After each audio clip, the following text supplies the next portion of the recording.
आराध्य शक्ति है। कथा के पंडाल में विराजमान सभी श्रोतागण, सभी संत समाज, ब्राह्मण समाज, आज पावन परम पुनीत वेला में पधारे सभी श्रद्धालुजन, आप सभी का श्री शिव महापुराण की कथा के पंडाल में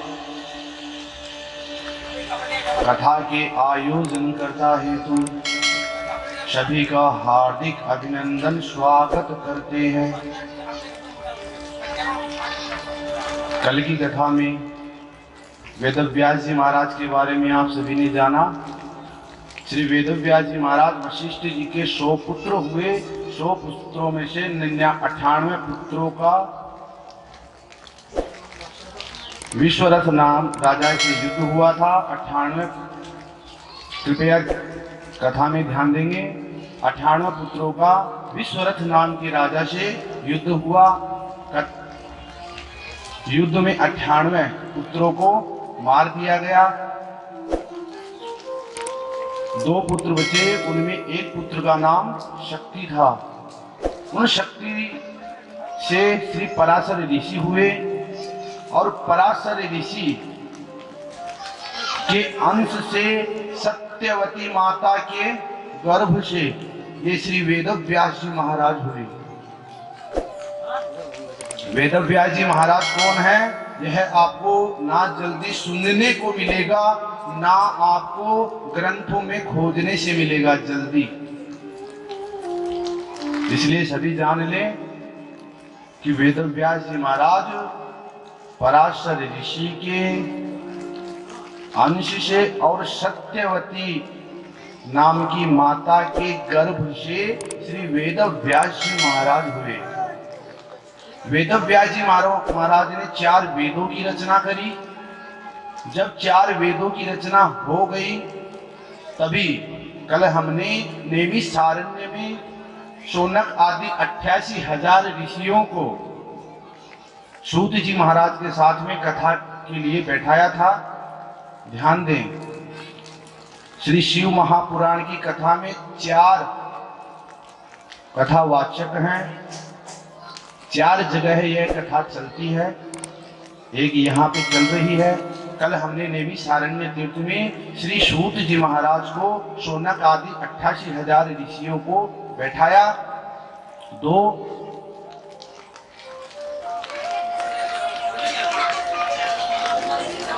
तीसरा, ब्रह्मलोक में ब्रह्मा जी अपने पुत्र नारद जी को यह कथा सुना रहे हैं।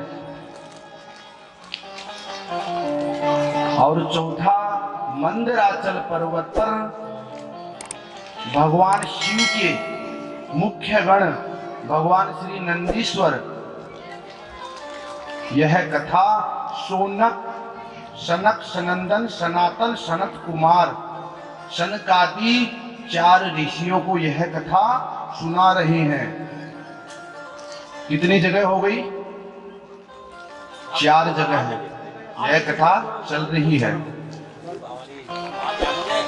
जब वेदव्यास जी महाराज ने 4 वेदों की रचना करी, तब उसमें एक नियम बना दिया। ध्यान दें, कथा में सभी भक्त ध्यान दें। जब 4 वेदों की रचना करी, उसमें एक नियम बना दिया कि यह 4 वेद सिर्फ एक समाज से ही इसको लाभ होगा। कलिकाल में, कलियुग में जितनी प्रजाति होगी, उसमें मात्र एक जाति को ही इसका लाभ होगा, और वह जाति ब्राह्मणों को। क्योंकि 4 वेद भगवान नारायण के सर्वप्रिय इस जगत में कोई है, वो है ब्राह्मण, जिसे संत जन भू देवता कहते हैं। धरती पे जो इसको हम, जिस देवता को हम देख सकते हैं, हम भगवान सदाशिव को पंचमुख त्रिनेत्र में अभी तक किसी ने दर्शन नहीं किए हैं। लेकिन अगर धरती पे ब्राह्मणों को देखते हैं उनको देवता का स्वरूप दिया गया है। और यहाँ पर श्री वेदव्यास जी महाराज ने नियम बना दिया कि ये 4 वेद सिर्फ ब्राह्मण ही रख सकता है, ब्राह्मण ही पढ़ सकता है और ब्राह्मण ही सुना सकता है। तब वेदव्यास जी महाराज ने इन्हीं 4 वेदों में से 18 पुराणों की रचना की, जो मैंने आपको कल बता दिया था। फिर इन 18 पुराणों की रचना के बाद में महाभारत की कुंती के, पांडवों की माता कुंती के कहने पर श्री महाभारत की रचना करी। उसके बाद गीता ज्ञान को जो भगवान श्री कृष्ण अर्जुन को देते हैं, उस गीता की रचना भी श्री वेदव्यास जी महाराज ने ही करी। उसके बाद नारद जी को शांति नहीं मिली, वेदव्यास जी को शांति नहीं मिली। तब वेदव्यास जी महाराज ने, उस समय तक उनका नाम था वेदव्यास जी महाराज का रोमहर्षण। उसके बाद में जब उन्होंने 4 वेद, 6 शास्त्र, 18 पुराण की रचना कर दी, अंतिम में जब किसी वेदव्यास जी महाराज को शांति नहीं मिली, तब उन्होंने श्रीमद् भागवत महापुराण की रचना अंतिम में करी। तो सभी को ज्ञात हो गया वेदव्यास जी महाराज कौन है, किस प्रकार इन्होंने ग्रंथों की, शास्त्रों की रचना करी। जब इन्होंने वेदों की, शास्त्रों की रचना कर दी, इनके बाद ही इनका नाम वेदव्यास जी हुआ। और ये सभी 4 वेद, 6 शास्त्र, 18 पुराणों की रचना भगवान सदाशिव के आशीर्वाद और ब्रह्मा जी के निर्देशानुसार यह शास्त्रों की रचना करी।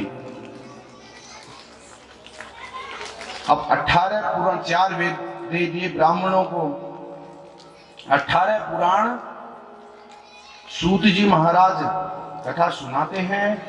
तो शौनक आदि 88,000 ऋषियों के द्वारा ही कलिकाल के लोगों तक यह 18 महापुराणों का ज्ञान दिया गया। शौनक आदि 88,000 ऋषि वेदव्यास जी महाराज से, सूत जी महाराज से प्रार्थना करते हैं। यहाँ पे सूत जी महाराज कौन है? वेदव्यास जी के शिष्य।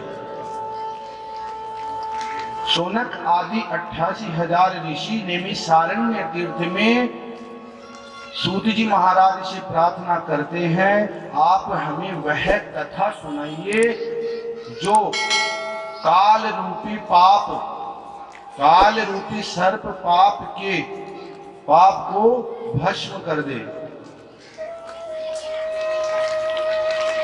और यह कथा सुनने से कलिकाल में किसका कल्याण हुआ, वह कथा आप हमें सुनाइए। जिसने मृत्यु लोक में सर्वप्रथम श्री शिव महापुराण की कथा सुनी और उनको भगवान सदाशिव का चरणों की प्राप्ति हुई, आप हमें सर्वप्रथम वही कथा सुनाइए। आज कथा आरंभ होती है।